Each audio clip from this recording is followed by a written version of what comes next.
Okay, so one thing you guys should know about me is that I'm not really one for gang affiliation. Like, don't get me wrong, I get it out there. There's actual gangsters that are willing to die, you know, for a brother or another. But for me specifically, I'm not gonna lie to you. If there's such thing as gangs out there, I'd rather not be a part of one. Because me being in a gang is like me basically spitting in God's face, asking for forgiveness at the same time. It's just super bizarre to me. Because, like, you know, you're loving someone so much, but yet it's just such a dangerous thing to be in. But at the same time, though, one thing I will say is that today's story does get insane because, well, let's just say I was almost a part of a gang affiliation, and basically, let's just say dating a mafia boss's daughter isn't easy. But let's just get straight into this insane story. Yo, what is going on, you guys? My name's Bubba, and welcome back to another crazy story. So today's story is honestly a quick one because, honestly, I'm not gonna lie to you, I knew what I was getting myself into and had to jump out of it instantly. But honestly, the story starts off back when I was in high school. You see, back in high school, I was just a basic kid that literally did whatever walked. You know, if it was walking, I'm going to do the devil's tango with it. And I remember one time there was a new girl in our school who recently just joined in, except a lot of people did not want to be around this girl for some reason. And I remember I walked up to one of the girls that I already was like good friends with, and yes, I did do the devil's tango with her as well. And I asked her the basic common question of, why don't you like this girl? I remember she looked at me and she told me, oh, like apparently like she's like really gangstery, and like I don't know, like she says she could kill all of us with like one phone call. I had no idea what this meant. I guess like calling the police in my mind was the first thing I was thinking about, because who else could you call to kill people? I have no idea. And in my mind, I'm gonna be honest here, the only time I heard about gangsters was literally in probably Grand Theft Auto. Other than that, if it wasn't from GTA, well then I don't know who else is she gonna call other than the Green Gang. So I remember basically I decided that it would be smart for me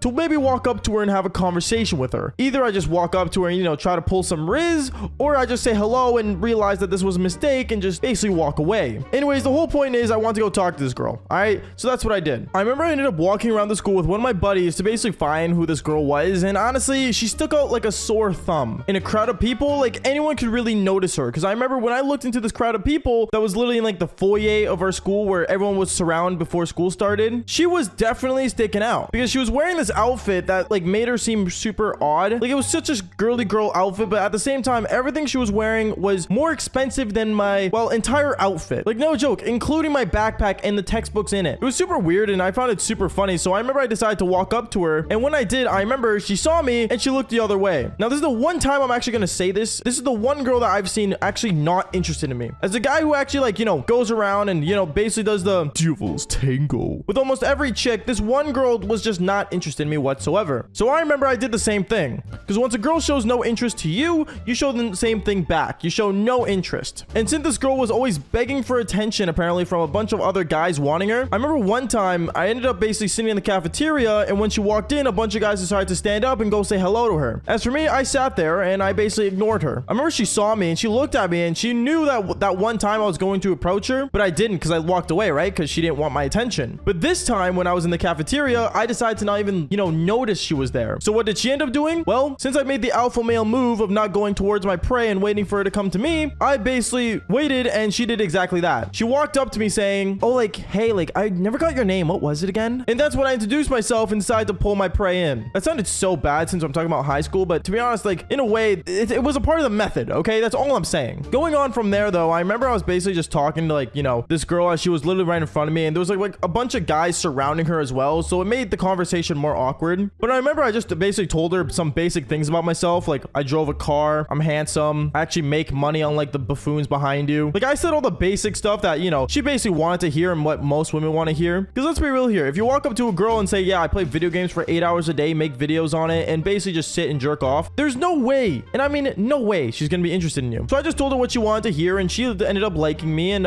one thing led to another. She ended up wanting to hang out after school. After the first day of me hanging out with this girl, she wanted to hang out with me after school. I have no idea what magical powers I possessed, but let's just say the alpha male status that we're learning from Sneeko and Andrew Tate today are really showing me the ways of life. That sounds really bad because there's a lot of beef between Moist Critical and Sneeko that I really want to talk about, but we'll save that for another video. Anyways, going on with the story, I remember basically I ended up meeting up with this girl after school, and we ended up talking to her and ended up being really nice to her actually. Me and her, we actually really got along as we were just, you know, in my car driving around and basically doing the same thing over and over again. Because I was driving laps around the block that I was living on because I didn't really want to bring her home, to be honest. Because I knew my parents were not going to be happy with this kind of girl because, you know, she was one of those girls that basically thinks they earned everything or deserved everything. anything. So I remember I ended up telling her, oh, like, what house do you live in? I remember I ended up typing down her address to just basically take her home because there was no way I was going to bring this girl home and do the devil's tango. And I remember when I ended up basically putting down her address, I realized that she lived in a nice area of our neighborhood. And she lived in like the hills, basically, as we call it down here in Vancouver. And me knowing this, I was actually very surprised. So what I decided to do was I basically ended up driving her home. And when I got to her place, I saw she lived in an awesome mega mansion. Like, no joke. She lived in like one of those giant houses that have so much space to the point where you don't even know what to do with it. So I remember I ended up basically parking my car in her driveway. And me, as I'm like, you know, just telling her to like basically get the hell out of my car. I'm actually like terrified of you because you're so rich. She ended up looking at me saying, oh, like, do you want to like come inside?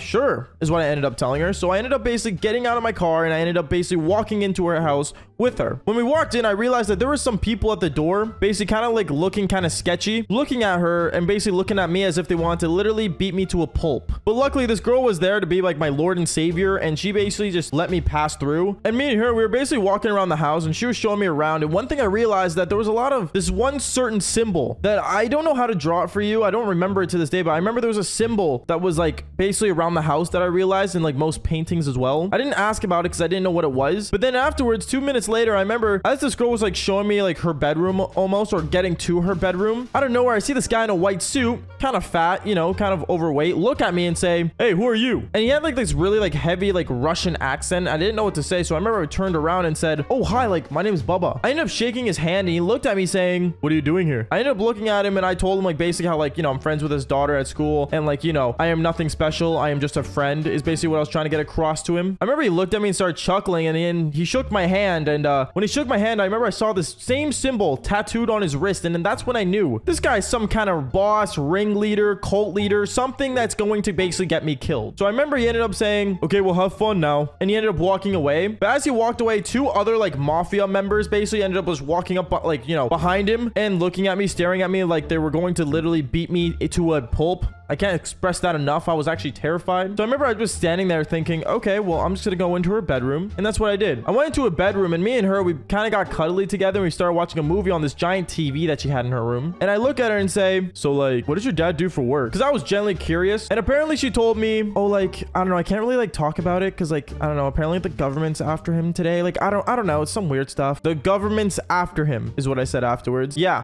The government, if you're listening, reminder, this was like 5 to 6 years ago. So if you're already like coming after my door to basically figure out who they are, I'm telling you right now, I have no idea where they went. But going on, I remember basically from there, I ended up, you know, basically cuddling with her still. And we ended up doing the devil's tango. But right after, I remember, I don't know where I heard the door knock, but it wasn't like a normal knock. Like your mom's going to walk in and give you cookies. It was one of those knocks where like basically like it was like someone's going to kill you kind of knock. So me being terrified, I remember I ended up trying to put on my clothes as fast as I can, but she couldn't put on her clothes fast enough because apparently she was slow as balls. So she ended up telling me to basically jump out the window. So that's what I did. I jumped out the window and ran towards my car, but I realized that my car was surrounded by men that were basically going to kill me if I ran towards my car almost basically not wearing anything. So what I decided to do was I basically ended up calling my dad to come pick me up, and I left her car there and told her to drive her to my school tomorrow. And that's what she ended up doing. She drove my car to basically school the next day. And she asked me why did I just go inside the car, and I told her how there was men surrounding the car. And then yeah, one thing led to another. I basically friend zoned her. To this day, sometimes she does message me, but I don't know. I'm not really one for the Mafia. And if you're watching this, I'm sorry. It's just not for me. Anyways, guys, that's basically it for today's story. Make sure you guys do leave a like and subscribe to the channel if you haven't already. And like I always say, just look for more embarrassing stories. All right, peace out, guys.